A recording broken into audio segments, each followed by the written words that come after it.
신진항이라고 하는 항구가 있죠. 그 항구 앞에서 수산물 매장을 하는 이송희 씨라고 하는 분이 51살 당시에 여자분이었어요. 51살이었는데 이분이 매장 냉동창고 그 매장 안에 있지 않고 그 매장의 뒤편에 골목 안쪽에 좀 떨어진 곳에 있었던 모양입니다. 그곳에 가서 그날 팔 수산물을 가지고 냉장고 문을 여는데 냉동창고의 문이 밖에서 닫힌 겁니다.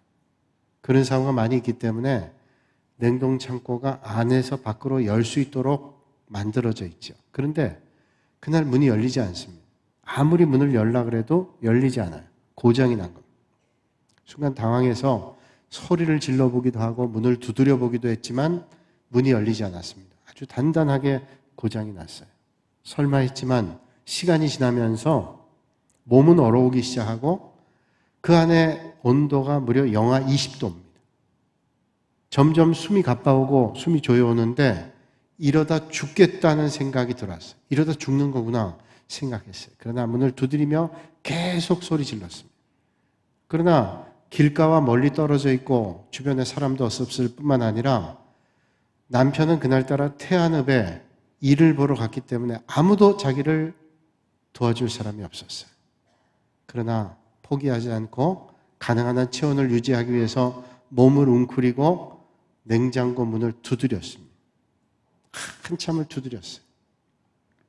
그런데 한참이 지난 다음에 이 신진항 근처에 있는 해양경찰서의 안흥지서장이었던 최주연 경위가 그 소리를 들었습니다. 지나다 우연히 들었어요. 냉장고 안에서 소리가 나니까 냉장고 문을 열었습니다. 그 안에 있던 이송희 씨를 발견했습니다. 그래서 죽음 목전에서 이 사람이 구출됐습니다. 살아나와서 이분이 이렇게 인터뷰를 했어요. 그때 이제 죽었구나. 그리고 포기했다면 아마 저는 죽었을 겁니다. 왜냐하면 제가 알고 있다시피 민가가 떨어져 있는 창고 그리고 남편도 없는데 닫혀 있는 것은 죽음을 얘기했어요. 그러나 포기하지 않고 두드렸습니다. 두드렸어요. 생각지 않았던 해양경찰서장, 지서장이었던 경위가 구출해졌어요. 신기루라는 말이 있습니다. 신기루. 보통 사막을 여행하는 사람들이 사막에서 물을 보는 현상, 이걸 신기루라고 그러죠. 신기루는 뜨거운 날씨에 바닥이 데워지게 되면 바닥보다 위에 있는 공기는 조금 덜 뜨겁잖아요. 이게 마찰을 일으키면서 빛의 굴절이 일어납니다. 그래서 그 빛의 굴절이 마치 물처럼 보이는 거예요. 여러분 고속도로를 운전하다 보면 여름에 아주 뜨거운 도로 위에 멀리 바라보면 마치 물이 잠겨져 있는 것처럼 보일 때가 있습니다. 저쪽은 비가 오나 생각할 정도로 바닥이 번쩍거릴 때가 있어요. 그런데 가보면 물이 없습니다. 빛의 굴절 때문이죠. 그걸 신기루 현상이래요. 사막에서 그런 일들이 왕왕 있죠. 길을 잃은 사람들이 또 가지고 있던 물을 다 소모하고 길을 헤매던 사람들이 신기루를 보게 된다 그러죠. 마치 오아시스가 있는 것처럼 물이 펼쳐진 장면들을 보게 됩니다. 그 신기루를 보며 쫓아갈 땐 문제가 없습니다. 타는 듯한 목마름도 찾을 수 있고 참을 수 있고 장렬한 태양빛도 견딜 수 있고 발이 푹푹 빠지는 모래밭도 견디며 갈 수가 있습니다. 이런 것들은 그 신기루, 오아시스처럼 보이는 신기루를 향해 갈 때는 아무런 문제가 없는 것 같아요. 그런데 목표했던 것이 단지 눈에 보였던 신기루라는 것을 확인하는 순간 절망이 온다는 거예요. 그리고 낙심해서 모래밭에 쓰러져 죽는다는 거예요. 왜? 절망 때문입니다. 여긴 물이 없다, 오아시스가 없다라는 좌절 때문이죠. 생각해 봅니다. 믿음이라고 하는 게 뭘까요? 믿음은 하나님을 믿는 믿음으로 절대로 어떤 상황에도 포기하지 않는, 하나님을 믿는 믿음으로 어떤 상황에도 절대로 절망하지 않는, 오늘 이 아침에 그 하나님을 만나시는 복 있는 아침 되시기를 주님의 이름으로 축복합니다. 이스라엘 사람들에게는 세 번의 큰 절기가 있습니다. 유월절과 오순절과 장막절, 세 절기예요. 믿음 있는 사람들은 세 번 절기 다 예루살렘에 가서 하나님께 예배드립니다. 되도록이면 사람들이 가서 예배 드리려고 해요. 믿음 있는 사람들은. 그러나 그렇지 여의치 않는 분들은 적어도 한 번은 유월절, 오순절, 장막절 가운데 예루살렘 가서 예배를 드리죠. 예루살렘 성전이 있는 곳이에요. 예수님도 명절에 예루살렘에 올라가셨습니다. 그리고 많은 사람들이 잔치 가운데 있었지만 예수님은 가난하고 병들고 헐벗고 고통 가운데 있는 사람들을 찾아가셨습니다. 그곳이 바로 베데스다라고 하는 연못입니다. 오늘 말씀에 나와 있는 것이죠. 이 베데스다라고 하는 말은 히브리어로 두 가지 단어가 합성된 말입니다. 벳이라고 하는 말과 에스더라는 말이죠. 구약 성경에 에스더라는 말이 나오죠. 이 벳이라고 하는 말은 집이라는 말입니다. 집. 그래서 벳엘 그러면 하나님의 집, 그런 뜻을 가지고 있는 것처럼 벳 에스더라는 말은, 에스더란 말은 자비, 궁휼이라는 뜻을 가지고 있습니다. 그러니까 자비의 집, 궁휼의 집, 은혜의 집, 그렇게 얘기할 수 있죠. 이름답게 베데스다에는 많은 환자들, 불쌍한 사람들이 모여 있었습니다. 그래서 이 베데스다에서 병을 치료받겠다는 거예요. 그러면 베데스다가 뭐길래 도대체 여기서 병을 치료받겠다는 거죠? 베데스다 연못에는 전설이 하나 있었습니다. 어떤 전설인가 하니 연못이 흔들릴 때 천사가 흔든다는 거예요. 그때 가장 먼저 연못물에 뛰어드는 사람이 병을 고침받는다는 거예요. 어떤 병에 걸렸든지 연못에 들어가는 순간 병 고침을 받게 된다는 거예요. 아마도 추정하기를 간헐천이 아닌가, 때때로 솟아오르는 그런 연못들이 있죠. 그게 아닌가라는 거예요. 근데 정말로 놀랍게도 천사가 물을 요동하게 했는지는 모르지만 전설에 의하면 그런데 사람들이 병 고침 받은 사람들도 있었습니다.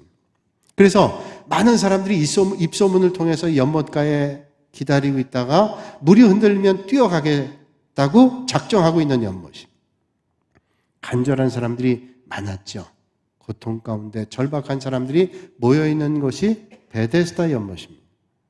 오늘 3절 말씀 보면 그 베데스다 연못이 어떤 상황이었는지를 말씀하고 있습니다. 수많은 맹인과 다리 저는 사람과 중풍병자 같은 혈기 마른 사람들, 그런 사람들이 연못가에 즐비하게 앉아서 물이 솟아오기만을 기다리고 있습니다. 그들에게 질병이라고 하는 절망의 순간, 이런저런 병원에 가서 다 치료해봤지만 치료할 수 없는 절망의 순간에 마지막 희망의 장소가 바로 베데스다예요. 자, 이 베데스다에서 하나님의 능력의 손길을 만나리라 하고 기다리고 있는 겁니다. 아마도 그들은 어디에 가서도 자신들의 병을 치료할 수 없었을 겁니다. 그러나 친구들과 가족들의 도움으로 베데스다 연못까지 왔어요.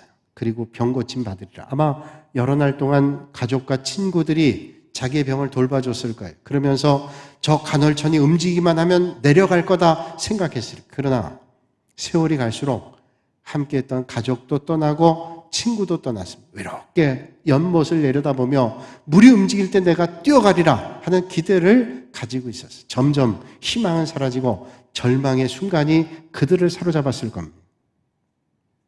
그러니까 베데스다는 세상에서 버림을 받고 마지막 희망을 가지고 나왔던 연못이지만 그들의 절망, 희망보다 절망이 점점 많아지는 삶의 자리로 바뀌어지고 있습니다.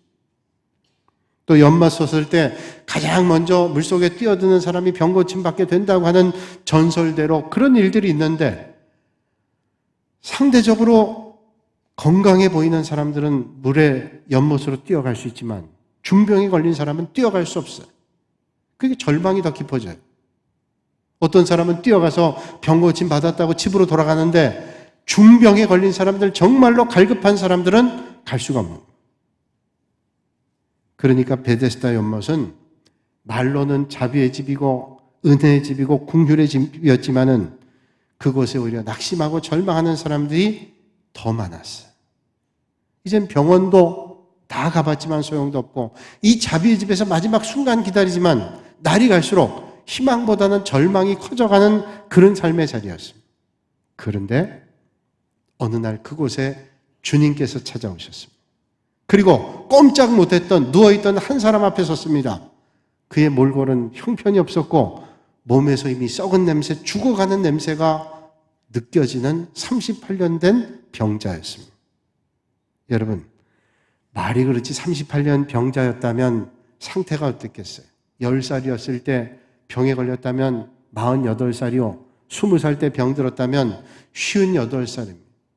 30에 병 들었다면 68살이에요. 긴 병. 정말로 고통의 순간 더 이상 기댈 거 희망이 없는 그런 상황이지 않았겠어요? 그는 베데스다 연못가에서 수많은 죽어가는 사람들을 봤을 거예요. 그 연못이 움직이길 기다리다 결국은 들어가 보지도 못하고 죽어서 그저 시신으로 옮겨지는 것들을 봤을 겁니다. 그러면서 절망했어요. 아, 나도 결국은 저 사람들처럼 죽는 게 아닐까? 절망했어요. 또 주변에 자기보다 훨씬 건강이 좋았던 사람들이 뛰쳐들어가서 병 고침 받는 걸 보면서 절망했을 거예요. 그래, 저 사람은 뛰어갈 수라도 있지라는 절망감. 죽는 사람 보고도 절망 느끼고 자기보다 먼저 나가 병 고침 받고 집으로 돌아가는 사람 보고도 절망을 느꼈어요. 그러니까 절망의 자리였습니다. 1년에 한 번 절망해도 38년이니까 38번 절망했어요. 1년에 2번 절망하면 76번 절망했습니다. 한 달에 한 번씩 절망했다 그러면 38년 456번을 절망했어요. 아니, 한 달에 한 번만 절망했겠어요? 수없는 절망이 있어요. 수천 번, 수만 번 절망했어요. 셀 수 없는 38년 동안 절망했어요. 여러분, 주님 없는 인생은 오늘도 절망밖에 없어요. 그러나 절망의 순간에 주님을 만나는데 하나님의 은혜와 소망이 있는 줄로 믿으시길 바랍니다. 여러분, 주님 없는 인생은 절망하잖아요. 걸레 스님이라고 특이했던 중광 스님, 그의 묘비에는 이렇게 쓰여 있다 그러죠. 에이, 괜히 왔다 간다. 정말 특이한 분이에요. 극작가인 버나드 쇼라는 사람, 유명한 말을 하죠. 그의 묘비에는 이렇게 쓰였다 그래요. 우물쭈물하다 내가 이럴 줄 알았다. 아무 준비 없는 삶을 마감하는 거예요. 여러분, 이 땅에 살면서 주님 모르는 불신자, 하나님 모르는 인생의 마지막은 그럴지 몰라요. 그냥 왔다 가고 어쩔 줄 모르다가 그냥 간다. 얼마나 불행한 인생. 오늘 이 아침에 여러분의 인생의 마지막에 외치는 그 한마디가, 그리고 남겨줄 그 한마디가 과연 뭘까요?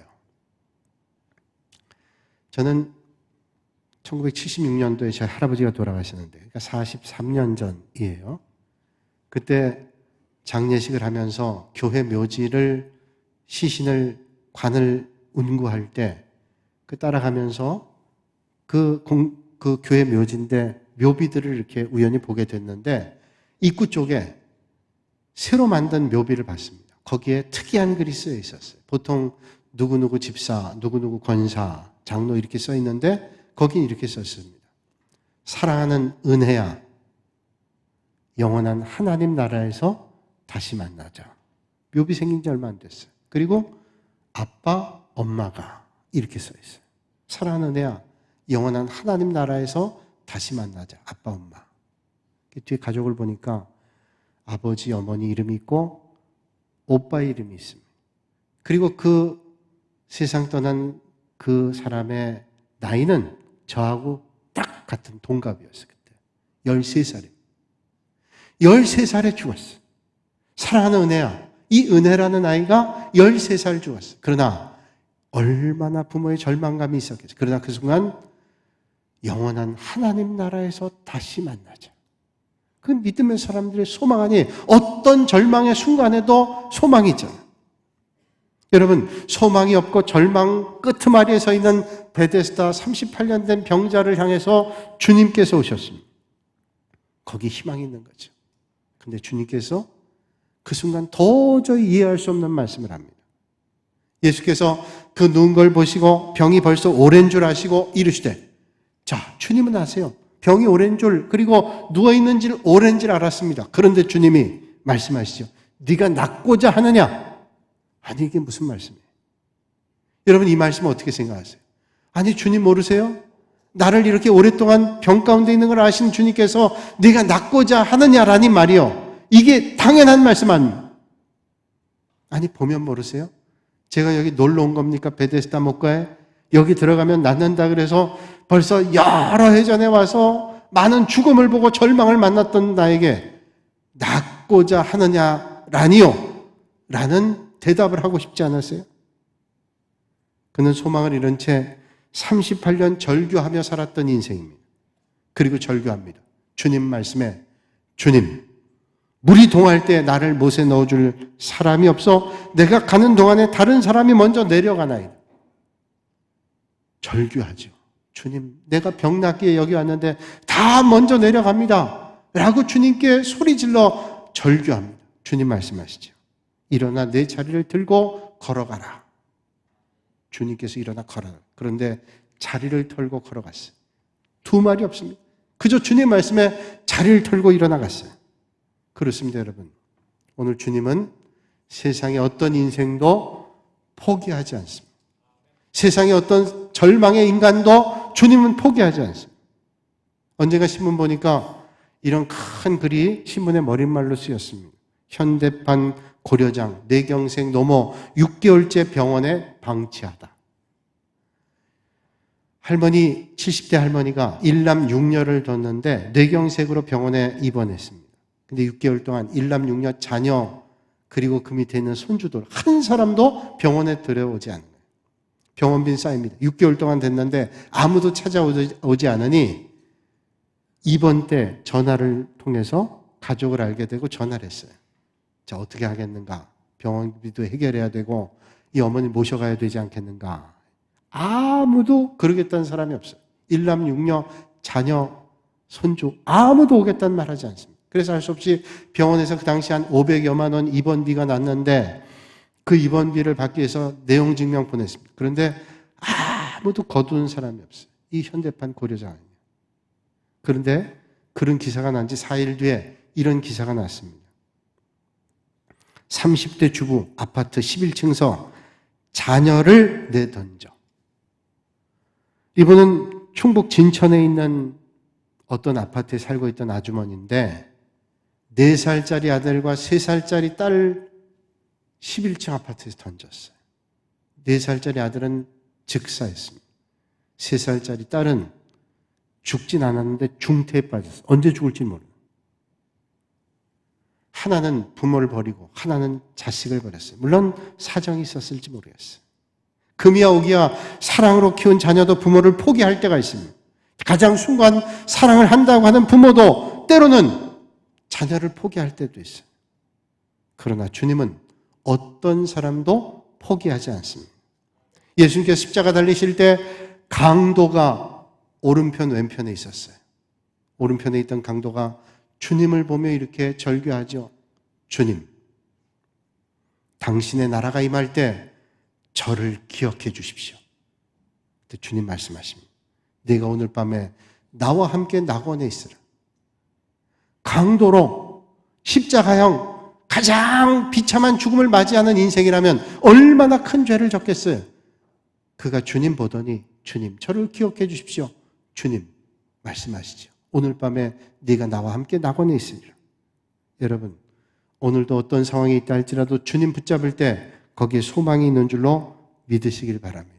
부모가 포기하고 자녀가 포기하는 인생, 주님 포기하는 38년 된 병자, 이런저런 다 일을 해봐도 안 됐던 병자도 주님은 자비를 베풀고 긍휼을 베풀어 주시고 그 앞에 주님이 쓰셨어요.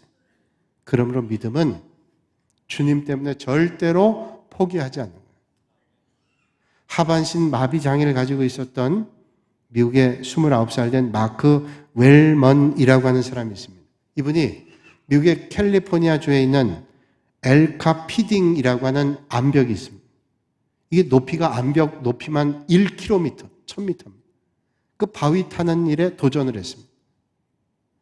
혼자는 도저히 올라갈 수 없죠. 하반신 마비니까 아래는 쓸 수 없어요. 위에만 쓰는 겁니다.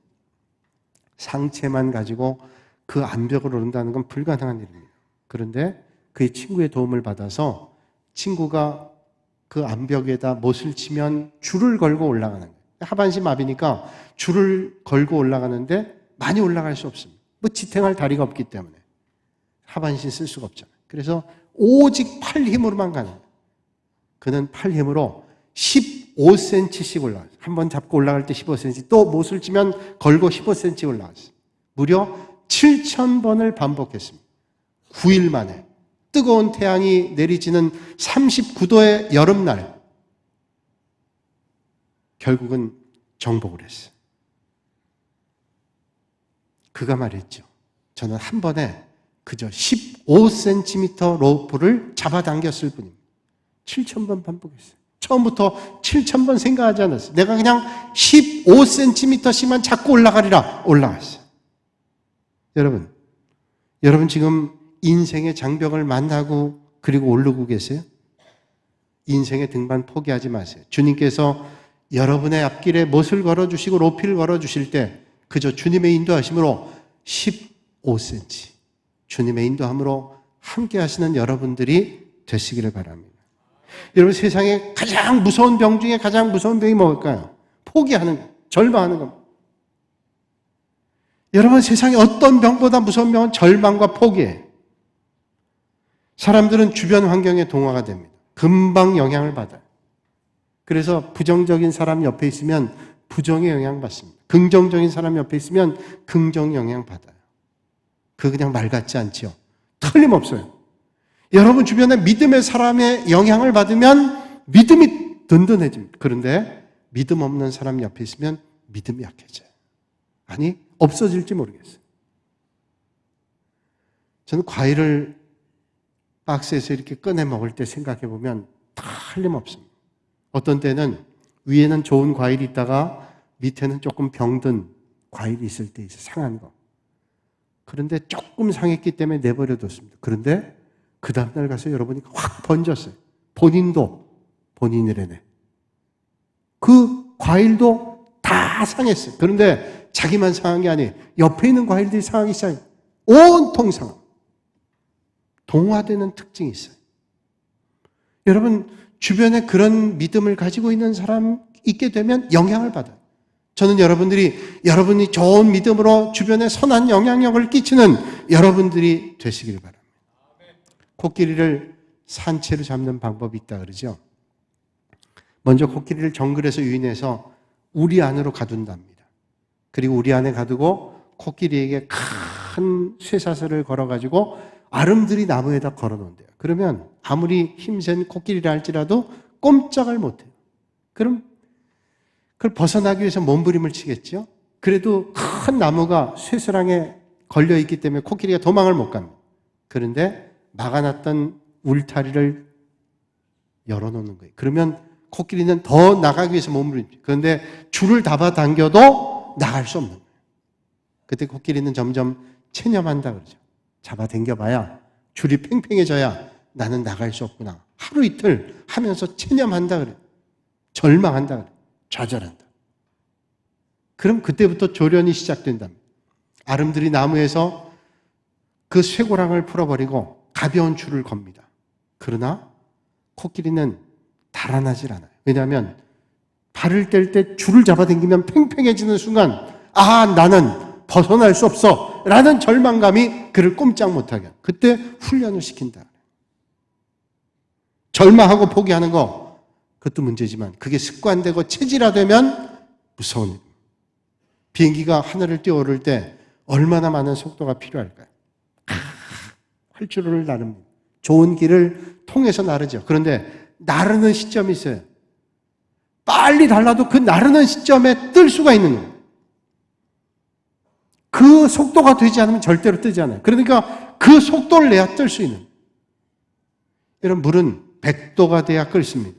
99도까지도 끓지 않아요. 그러나 단 1도만 올라가는 순간 끓기 시작해요. 많은 사람이 99도에 포기하죠.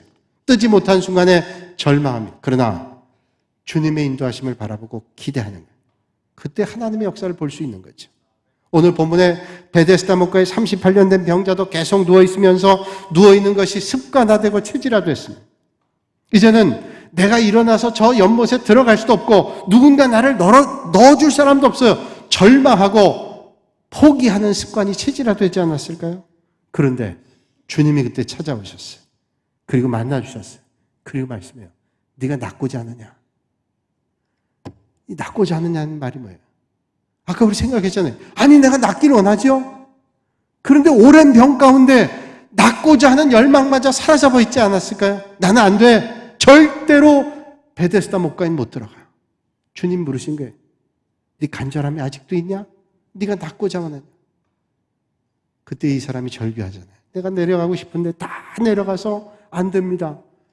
주님께서 그에게 말씀하시죠. 네가 자리를 들고 일어나라. 그 말씀에 저는 자리를 들고 일어나기에 기적이에요. 생각해요. 그 절망이 습관됐던 인생이 주님 말씀에 두 말 않고 일어나 걸어갔어요. 여러분 오늘 이 역사가 여러분의 삶의 자리에 넘칠 수 있기를 주님의 이름으로 축원합니다. 마가복음 10장 46절 이하에 보면 바디메오 얘기가 나요. 바디메오는 디메오의 아들, 바라는 말이 붙으면 누구의 아들이라는 뜻이 바디메오. 근데 성경은 맹인이고 거지라는 거예요. 예수님께서 예루살렘 가다가 여리고에 들렀는데 이 소문을 이 사람은 거지였고 앞을 볼 수 없지만 들었습니다. 예수님 온다는 소식을 듣고 그 주님을 만나면 병고침 받을 수 있다고 생각했어요. 그렇게 기대했습니다. 사람들이 몰려옵니다. 주님은 어디 있는지 모르지만 사람들이 몰려오는 저 소리 가운데 주님이 있을 거라고 생각했어요. 그 무리를 향해서 바디메오는 외칩니다. 다윗의 자손 예수여, 나를 불쌍히 여기소서. 얼마나 소리 질렀던지 함께했던 제자들이 만류합니다. 거지, 맹인 바디메오에게 조용히 하라고 소리를 칩니다. 그러나 그 소리에 좌절되지 않고 더 크게 외칩니다. 다윗의 자손 예수여, 나를 불쌍히 여기소서. 그 소리를 주님 들으셨어요. 아니, 알고 계셨을 거예요, 이미. 예수님께서 그를 부릅니다. 그는 가지고 있던 외투, 가지고 있던 모든 걸 다 집어던집니다. 거지에게 여러분, 가지고 있는 걸 내던진다는 건 이건 얼마나 놀라운 일인지 몰라요. 여러분, 거지의 특징이 뭐예요? 거지를 영어로 베거라 그럽니다. 베거. 베거는 뭐예요? 가방을 들고 다니는 사람이에요. 거지가 들고 다니는 건 꼭 가방입니다. 어떤 거지를 보세요. 빈몸으로 다니는 거지 없습니다. 가방 가지고 다녀요. 거기 금은 뭐가 있을까요? 아닙니다. 동량한 돈이나 계절 지난 옷이나 먹다 남은 빵이나 찌꺼기 정도였을 거예요. 그러나 절대로 거지는 버리지 않아요. 그래서 세상 살아도 거지같이 사는 사람은 베풀 줄 모르고 가방에 넣는 사람은 거지입니다. 그러나 베푸는 사람은 부자예요. 베거, 거진 베거는 가방을 들고 다녀요. 그런데 이 거지가 주님께서 오라 그러니까 다 집어던지고 주님께 갔습니다. 주님께서 바디메오에게 묻죠. 네가 원하는 게 뭐냐? 여러분, 원하는 게 뭐겠어요? 원하는 게 뭐냐고 왜 주님께서 물으셨을까요? 그런데 지체 없이 바디메오가 대답합니다. 예! 보기를 원합니다. 보기를 원합니다. 그에게 꿈에도 소원은 보기를 원하는 거예요. 주님께서 말씀하죠. 내 믿음이 너를 구원했다 라고 말씀을 해요. 누구의 믿음으로 네가 구원받은 게 아니에요. 오직 주님께서 네 믿음으로 너를 구원했다 말씀합니다. 여러분, 오늘 주님께서 우리에게 오셔서 네가 낫고자 묻습니다. 주님, 제가 낫길 원합니다. 믿음의 고백이 여러분에게 있으시기를 주님의 이름으로 축원합니다. 히말리아 산악지대에 구루카라고 하는 족이 있습니다. 히말리아 산맥, 이 사람들은 네팔 사람들인데 몽골족이라고 그래요.